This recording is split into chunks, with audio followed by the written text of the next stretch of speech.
Hello friends, कैसे हैं आप सब। होप आप बहुत अच्छे हो। Welcome to my channel career point with Shashwati. आपको पता है दोस्तों, इस बार 10,000 से भी ज़्यादा वैकेंसीज निकली हैं। जी हाँ, मैं आपके लिए लेके आई हूँ 10,000 से भी ज़्यादा वैकेंसीज जो गवर्नमेंट ऑफ इंडिया की तरफ से निकल के आई हैं। आगे बढ़ने से पहले चैनल को लाइक, शेयर और सब्सक्राइब ज़रूर कर लीजिए ताकि जो भी गवर्नमेंट के रिलेटेड वैकेंसीज और नोटिफिकेशंस हो मैं आप तक पहुंचा सकूं। चलिए आगे चलते हैं। देखिए, मैं नीचे आ गई हूँ। ये ऑफिशियल वेबसाइट है IBPS की तरफ से, institute of banking personal selection. ये आपको पता चले कि मैं जो भी नोटिफिकेशंस लाती हूँ वो ऑफिशियल ही होता है, जो गवर्नमेंट ऑफ इंडिया देता है मैं आप तक पहुँचाती हूँ। ठीक है, नीचे चलते हैं, देखते हैं कहाँ पे नोटिफिकेशन है। ठीक है, यहाँ पे देखिए कॉमन रिक्रूटमेंट प्रोसेस लिखा गया है। यहाँ पे रीसेंट अपडेट्स के नीचे देखिए apply online for common recruitment process. जो अभी वैकेंसीज निकला है, अगर आपको अप्लाई करना है, ये जो लिंक है इस पे अप्लाई करना है। जहाँ पे लिखा है ना apply online for common recruitment process under CRP, वहीं पे। ठीक है, नीचे चलते हैं, नोटिफिकेशन देखते हैं। देखिए नोटिफिकेशन फॉर CRP CSA लिखा है। CSA का full form customer service associate. ठीक है, यहाँ पे हम क्लिक करते हैं। देखिए ये खुलने में थोड़ा टाइम लग रहा है। देखिए आ गया, ये पेज आ गया। यहाँ पे भी अगर आप क्लिक करेंगे तो भी आपका ये 1 अगस्त 2025 का apply online for common recruitment process दिया गया है। अगर आप यहाँ पे देखिए, अगर मैं यहाँ पे क्लिक करती हूँ तो मैं डायरेक्टली वो वेबसाइट को चली जाऊँगी जहाँ पे अप्लाई कर सकती हूँ। मैं आपको दिखा देती हूँ। ये देखिए मैंने क्लिक किया, देखिए ये वो वेबसाइट है जहाँ पे मैं अप्लाई कर सकती हूँ। ठीक है, यहाँ पे आप न्यू रजिस्ट्रेशन में जाइएगा और अप्लाई कीजिएगा। ठीक है, चलिए पीछे चलते हैं। देखिए notification for common recruitment process, यहाँ पे मैं क्लिक करती हूँ ताकि जो भी ऑफिशियल नोटिफिकेशन दिया गया है मैं आपको बता सकूँ। ठीक है, चलिए चलते हैं। यहाँ पे मैंने क्लिक किया। देखिए दोस्तों, ये ऑफिशियल नोटिफिकेशन का पेज है। बैंकिंग की तरफ से जितने भी गवर्नमेंट बैंक से, सरकारी बैंकों के अंदर 10,000 से भी ज़्यादा भर्ती के लिए इस बार निकली है। नीचे चलते हैं, देखते हैं क्या क्या दिया गया है। ठीक है, देखिए ऑनलाइन रजिस्ट्रेशन 1 अगस्त से शुरू हो चुका है, 21 अगस्त तक है। लास्ट डेट 21 अगस्त का है। एप्लीकेशन फीस वो भी 1 अगस्त से लेके 21 अगस्त तक आप उसके अंदर आप भर लीजिएगा। ठीक है, वो एक्सेप्ट हो जाएगा। ठीक है, देखिए ऑनलाइन एग्जामिनेशन। हाँ देखिए, कॉल लेटर्स मतलब आपका जो भी एडमिट कार्ड है वो सितंबर के आसपास आ जाएगा, सितंबर के अंदर। उसके लिए आप रेगुलरली वेबसाइट को विजिट करें और जो भी आपका कॉल लेटर होगा वो आप तक ईमेल के थ्रू पहुंच जाएगा। देखिए यहाँ पे 2 तरह के एग्जाम्स कंडक्ट किए जाएंगे, पेपर 1 और पेपर 2, प्रीलिम्स और मेंस। प्रीलिम्स का एग्जामिनेशन अक्टूबर में होगा और मेंस का एग्जामिनेशन नवंबर में होगा। आपका अलॉटमेंट मतलब आपके हाथ में जो जॉइनिंग लेटर है वो मार्च 2026 के आसपास आ जाएगा। प्रोविजनल है मतलब आसपास आ जाएगा, फाइनल चीज़ ये नहीं है, पर जनरली जो भी प्रोविजनल होता है उसके आसपास ही चीज़ें आ जाती है। ठीक है, नीचे चलते हैं। चलिए हम देखते हैं कौन से बैंक्स यहाँ पे पार्टिसिपेट कर रहे हैं जिसके अंदर आपको नई भर्ती मिलेगी। ओके, देखिए पार्टिसिपेटिंग बैंक्स के नाम दिए गए हैं। Bank of Baroda, Bank of India, Bank of Maharashtra, Canara Bank, Central Bank of India, Indian Bank, Indian Overseas Bank, Punjab National Bank, Punjab and Sindh Bank, UCO Bank and Union Bank of India. इन बैंकों के अंदर ही भर्ती निकली है। आपको नौकरी इनमें से एक बैंक के अंदर ही जाके करनी है, क्लर्क के पोस्ट में। डेस्क टाइप जॉब होगा क्लर्क का पोस्ट। ठीक है, देखिए आपकी बेसिक सैलरी अप्रॉक्स 64,000 समथिंग होगा। ओके, चलिए नीचे चलते हैं, आगे देखते हैं। एलिजिबिलिटी क्राइटेरिया के बारे में दिया गया है। ओके, जो देखिए एलिजिबिलिटी क्राइटेरिया में आप सिटीजन ऑफ इंडिया होना चाहिए, या तो सब्जेक्ट ऑफ नेपाल, या तो सब्जेक्ट ऑफ भूटान। ठीक है, देखिए यहाँ पे एज दिया गया है, आपका मिनिमम एज 20 होना चाहिए, मैक्सिमम 28। ओके, नीचे चलते हैं। देखिए आपको रिलैक्सेशन भी मिल रहा है। अगर आप शेड्यूल्ड कास्ट और शेड्यूल्ड ट्राइब से हैं तो आपको 5 इयर्स का रिलैक्सेशन मिलेगा। अगर ओबीसी हैं और नॉन क्रीमी लेयर, याद रखिए नॉन क्रीमी लेयर वालों को ही 3 इयर्स का मिल रहा है। विद बेंचमार्क डिसेबिलिटीज का 10 इयर्स का रिलैक्सेशन मिल रहा है। ओके, चलिए नीचे चलते हैं। देखिए बाकी एक्स सर्विसमैन विडोज को भी रिलैक्सेशन मिल रहा है, आप देख लीजिएगा। ओके, ये एजुकेशनल क्वालिफिकेशन के बारे में मैं आपको बता देती हूँ।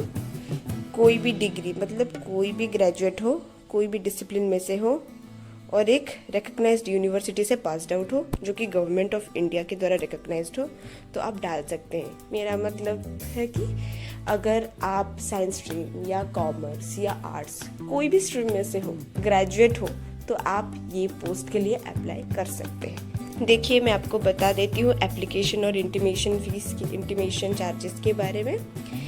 175 rupees ST AC PWD economic class के लिए कैंडिडेट्स के लिए इतनी फीस है। ठीक है, और 850 रुपीज़ बाकी सब के लिए, मतलब OBC हो, जनरल कैटेगरी हो, इन लोगों के लिए 850 है। ठीक है, कोई भी सेपरेट पेमेंट के बारे में नहीं दिया गया है। विमेन कैंडिडेचर भी इसके अंदर आते हैं, आपको भी 850 रुपीज़ देना पड़ेगा। अगर आप OBC या जनरल कैटेगरी के हो, या अगर ST AC या PWD ESM में से आते हैं तो आपको 175 रुपीज़ देना पड़ेगा। ठीक है, चलिए नीचे चलते हैं। देखिए स्ट्रक्चर ऑफ एग्जामिनेशन के बारे में भी है, मैं आपको बता देती हूँ क्या क्या दिया गया है। प्रीलिम एग्जामिनेशन ऑब्जेक्टिव टाइप होगा। ठीक है, 3 पेपर्स होंगे, इंग्लिश लैंग्वेज का एक, न्यूमेरिकल एबिलिटी का एक, और रीजनिंग एबिलिटी का एक। ठीक है, number of questions English language में 30 होंगे, मैक्सिमम मार्क्स 30 होंगे। आपको 20 मिनट का टाइम दिया जाएगा इंग्लिश लैंग्वेज को ख़त्म करने के लिए। न्यूमेरिकल एबिलिटी का आपका मीडियम वही इंग्लिश होगा, सेम। नंबर ऑफ क्वेश्चंस 35 होंगे, मैक्सिमम मार्क्स भी 35 होंगे। आपको टाइम दिया जाएगा 20 मिनट। ठीक है, रीजनिंग एबिलिटी के लिए भी मीडियम ऑफ एग्जामिनेशन आपका इंग्लिश ही रहेगा, और number of question 35, maximum marks 35। Time allotted कितना, 20 मिनट। ठीक है, in short total number of question 100 होंगे, मैक्सिमम मार्क्स 100 होंगे। इसका मतलब आप क्या समझ रहे हैं कि एक क्वेश्चन का 1 मार्क है। ठीक है, टाइम अलॉटेड टोटल 60 मिनट्स, 1 घंटे के अंदर आपको तीनों पेपर खत्म करने हैं।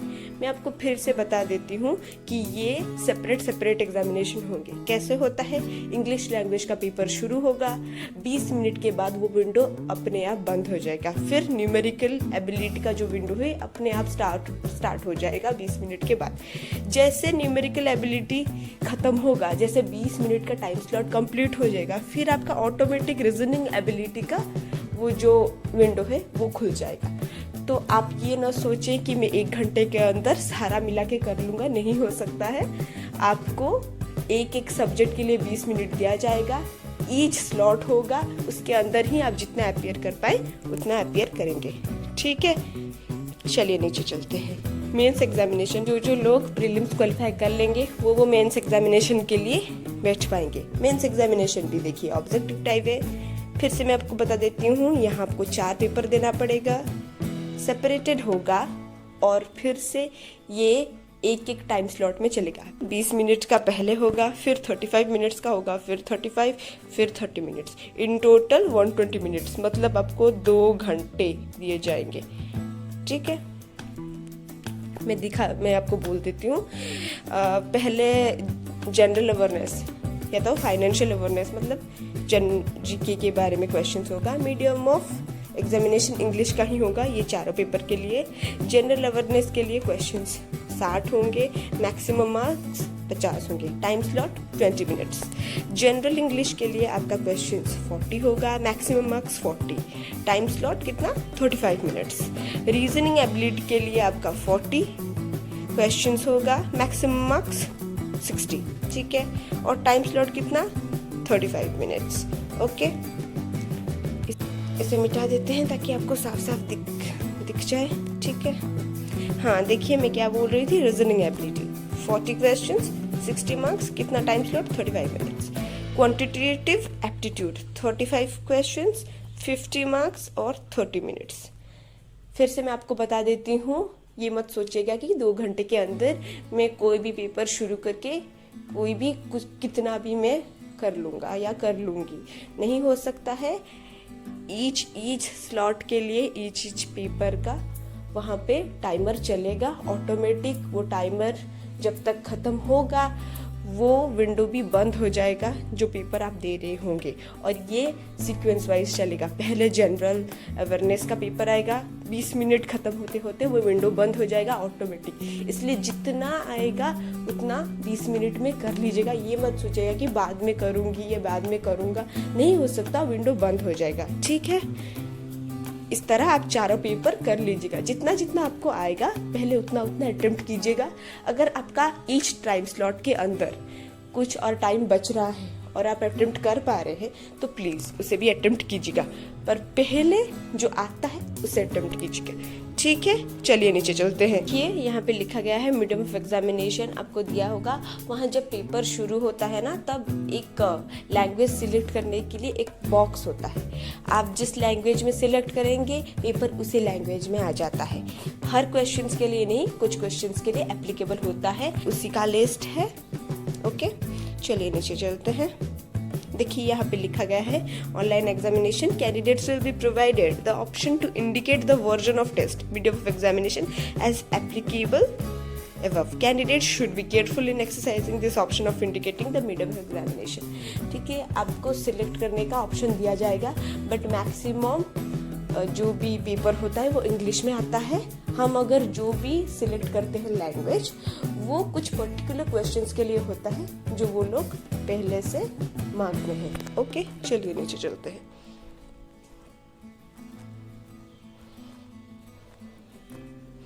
देखिए यहाँ पे लिखा गया है पेनल्टी फॉर रॉन्ग आंसर्स। जी हाँ, पेनल्टी है 0.25 मार्क्स का पेनल्टी होगा, मतलब 1/4, ओके। चलिए नीचे चलते हैं। आपका जो भी कट ऑफ डिसाइड होगा वो मेंस एग्जाम के बेसिस पे होगा। प्रीलिम्स सिर्फ क्वालिफाइंग इन नेचर है। आप अगर प्रीलिम्स क्वालिफाई कर लिए आप मेन एग्जाम्स में बैठ सकते हैं। वहाँ पे जो भी जितना भी मार्क रखेगा उसी के बेसिस पे ही कट ऑफ डिसाइड होगा और आपका सिलेक्शन मेंस के बेसिस पे ही होगा, ओके। चलिए नीचे चलते हैं। देखिए यहाँ पे लिखा गया है marks obtained in the online main examination only will be considered as final merit list, ठीक है, जैसे कि मैंने अभी आपको बताया है। देखिए यहाँ पे लिखा गया है local language proficiency test. The candidates applying for vacancies of a particular state or UT should be proficient in reading, writing, speaking and understanding the specified or opted local language of that state. देखिए मैं आपको बता दूं कि आप जिस जगह के लिए अप्लाई कर रहे हैं उसी जगह का आपको लैंग्वेज आना चाहिए, लिखने में, बोलने में, समझने में, ठीक है, वरना मतलब आपको दिक्कत हो सकती है। फॉर एग्जाम्पल मैं लेती हूँ गुजरात, तो गुजरात में अगर मैं गुजरात में बैंक ऑफ बड़ौदा के लिए अप्लाई करती हूँ तो वहाँ पे मुझे पोस्ट तो मिल जाएगी, पर उसके पहले एक टेस्ट होगा, लैंग्वेज प्रोफिशिएंसी टेस्ट। वो टेस्ट मुझे देना पड़ेगा, वो टेस्ट गुजराती में ही होगा। अगर मैं गुजराती नहीं बोल पाऊँगी, लिख नहीं पाऊँगी, समझ नहीं पाऊँगी, तो वहाँ जो लोग आएंगे उनके भाषा पे हम कैसे कम्युनिकेट कर पाएंगे, आप समझ रहे हैं ना। इसलिए मेरी सलाह ये होगी कि आप उसी स्टेट से अप्लाई करेंगे जिस स्टेट का लैंग्वेज आपको आता है, ताकि आपको आसानी हो, ठीक है।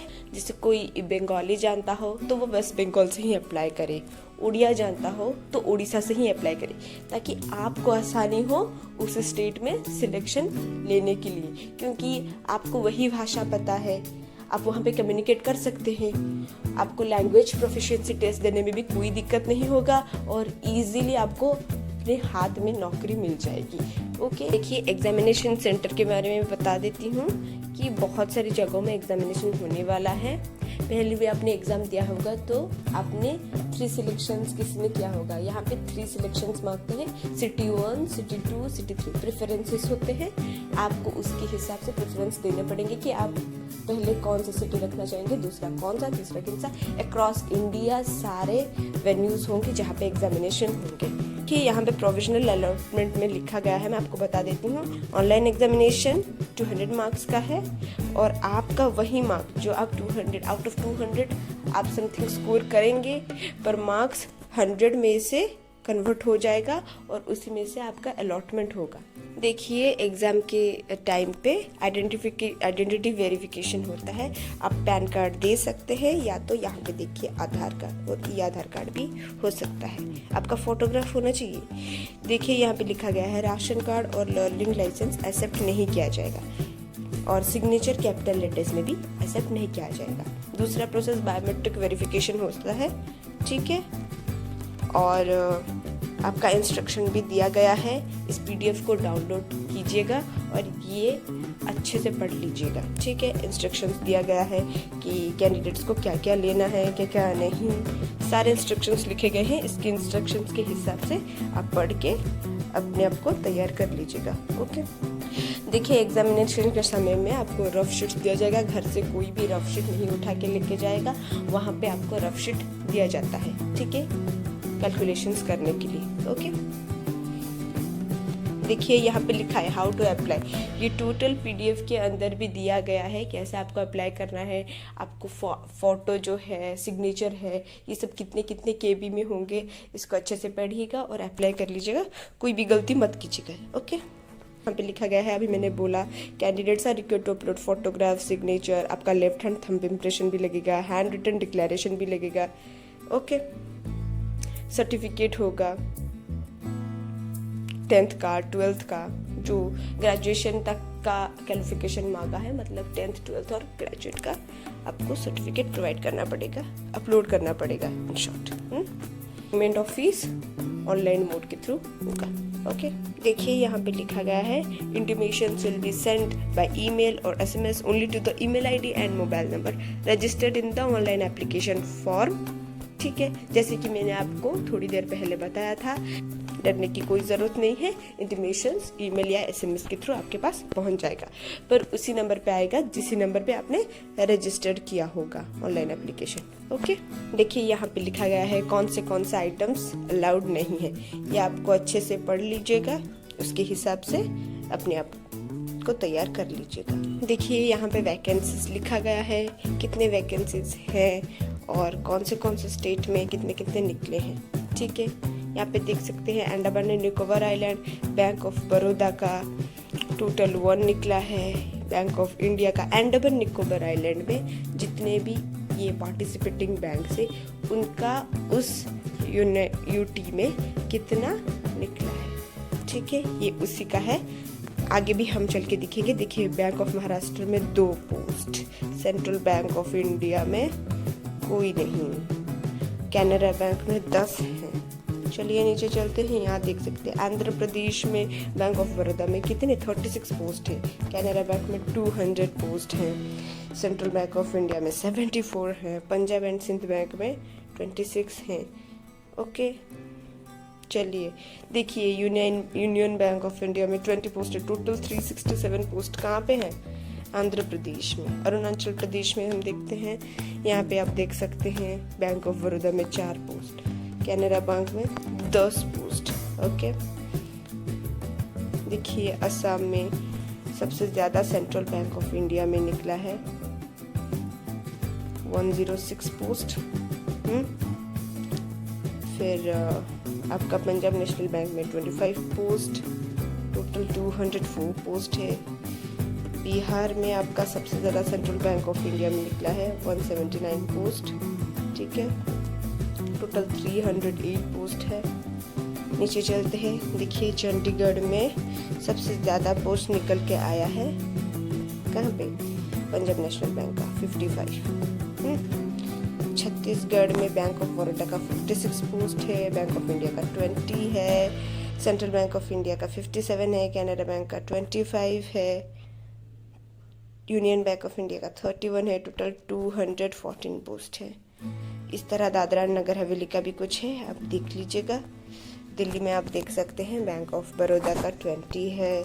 देखिए पंजाब नेशनल बैंक का कितना है 225, बहुत ज़्यादा वैकेंसीज निकली है इस बार। गोवा में भी उस तरह आप देख लीजिएगा 87 पोस्ट टोटल हैं। गुजरात में बैंक ऑफ बड़ौदा का अभी मैंने बताया था जैसे 381 पोस्ट है, सच में बहुत ज़्यादा है। और सेंट्रल बैंक ऑफ इंडिया का 135 है। टोटल देख सकते हैं 753 सिर्फ गुजरात में। इसलिए मैंने बोला था कि 10,000 से भी ज़्यादा वैकेंसीज निकली हैं। देखिए ये हरियाणा का है, टोटल 144 पोस्ट। हिमाचल प्रदेश का 114, जम्मू एंड कश्मीर का देख सकते हैं 61, झारखंड का भी निकला है टोटल 106 पोस्ट। कर्नाटक में टोटल 253। बैंक ऑफ बड़ौदा का ही सिर्फ है 253 और टोटल 1170 निकला है। इतने ज़्यादा पोस्ट निकले हैं कर्नाटक में। सबसे ज़्यादा तो बैंक ऑफ बड़ौदा का है, और नहीं सबसे ज़्यादा बैंक ऑफ बड़ौदा में कैनरा बैंक का है। आप देख सकते हैं 675 पोस्ट नहीं, ठीक है। केरला में टोटल कितने आए हैं 330 पोस्ट। सबसे ज़्यादा कहाँ निकले कैनरा बैंक में 160। आपको जिस बैंक के लिए अप्लाई करना है यहाँ पे देखिएगा वैकेंसीज कितनी है, कौन से स्टेट के लिए अप्लाई कर रहे हैं, कितनी वैकेंसीज हैं, उसके हिसाब से आप कौन से बैंक में अप्लाई करना चाहते हैं वैसे अप्लाई कर लीजिएगा। यहाँ पे एक बार देखने के बाद ही अप्लाई कीजिएगा, ठीक है।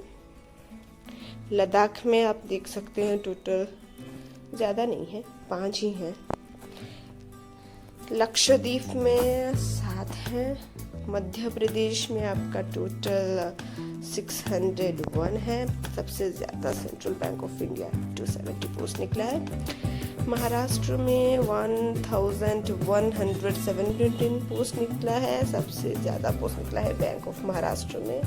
उसके नीचे आ जाएगा सेंट्रल बैंक ऑफ इंडिया, उसके नीचे आ जाएगा बैंक ऑफ बड़ौदा, फिर कैनरा बैंक। इस तरह कुछ निकले हैं।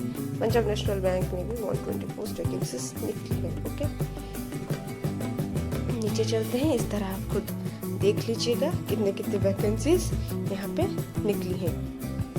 उड़ीसा में आप देख सकते हैं बैंक ऑफ बड़ौदा में 10, बैंक ऑफ इंडिया में 20, कैनरा बैंक में 80 और सेंट्रल बैंक ऑफ इंडिया में 27, इंडियन ओवरसीज में 20, पंजाब नेशनल बैंक में 22, पंजाब एंड सिंध बैंक में 25, यूनियन बैंक ऑफ इंडिया में 30। टोटल 249 पोस्ट उड़ीसा में निकला है। ओके, इस तरह आप खुद चेक कर लीजिएगा कितने कितने पोस्ट कहाँ पे निकले हैं। ये आपका एग्जामिनेशन सेंटर्स यहाँ पे भी दिया गया है, कौन सी जगह पे एग्जामिनेशंस होगा, प्रीलिम्स कहाँ पे होगा, मेंस कहाँ पे होगा, यहाँ पे दिखा गया है। जो जिस स्टेट के लिए अप्लाई कर रहा है यहाँ पे आप देख के अप्लाई कर सकते हैं कौन से सेंटर्स बैंक ने दिए हैं, ठीक है। देखिए यहाँ पे state wise local language applicable है। देखिए जैसे मैंने बोला था कौन से स्टेट में कौन सी लैंग्वेज उसने मांगा है। अंडमान एंड निकोबार आइलैंड में आपको हिंदी और इंग्लिश आना चाहिए। लक्षद्वीप में अगर आपको नौकरी चाहिए तो आपको मलयालम लाना चाहिए। आसाम में असामीज आना चाहिए। मणिपुर में मणिपुरी आना चाहिए। बिहार में हिंदी और उर्दू, ठीक है। और अगर मेघालय में आपको जाके बैंक में नौकरी करनी है तो इंग्लिश, गारो, खासी, ठीक है। उड़ीसा में उड़िया, पुडुचेरी में तमिल, गोवा में कोंकण। देखिए यहाँ पे गाइडलाइंस भी दिया गया है स्कैनिंग और अपलोडिंग ऑफ डॉक्यूमेंट्स का। इसे अच्छे से पढ़ लीजिएगा, इसके हिसाब से यहाँ डॉक्यूमेंट तैयार कर लीजिएगा। ओके, फोटोग्राफ में 4.5 cm इंटू 3.5 cm लिखा गया है। कितने KB का होगा वो भी लिखा गया है। डायमेंशंस कितना होगा ये भी लिखा गया है, ठीक है। पूरा अच्छे से पढ़ के इसे भर लीजिएगा, क्योंकि एप्लीकेशन फॉर्म में हम लोग पहले पढ़ते नहीं हैं कि कौन से गाइडलाइंस दे गए हैं, फिर गलती हो जाती है, फिर एप्लीकेशन रिजेक्ट हो सकता है। इसलिए अच्छे से पढ़िएगा फिर अप्लाई कीजिएगा। लेफ्ट हैंड थंब इम्प्रेशन में भी फाइल टाइप क्या होना चाहिए, डायमेंशन क्या होना चाहिए, फाइल साइज़ क्या होना चाहिए, सब बोला गया है। हैंड रिटन डिक्लेरेशन में भी फाइल टाइप क्या होना चाहिए, डायमेंशन क्या होना चाहिए, फाइल साइज़ 550 KB से 100 KB के बीच में है।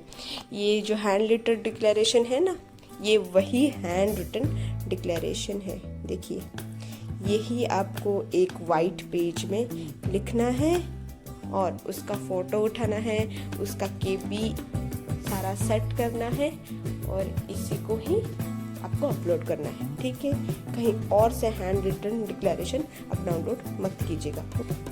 और 10th स्टैंडर्ड का सर्टिफिकेट किस तरह होना चाहिए, कैसे अपलोड होगा, सारा यहाँ पे लिखा गया है। आप अच्छे से पढ़ के कर लीजिएगा। थैंक यू सो मच मेरा वीडियो अब तक देखने के लिए, इतने अच्छे से सुनने के लिए।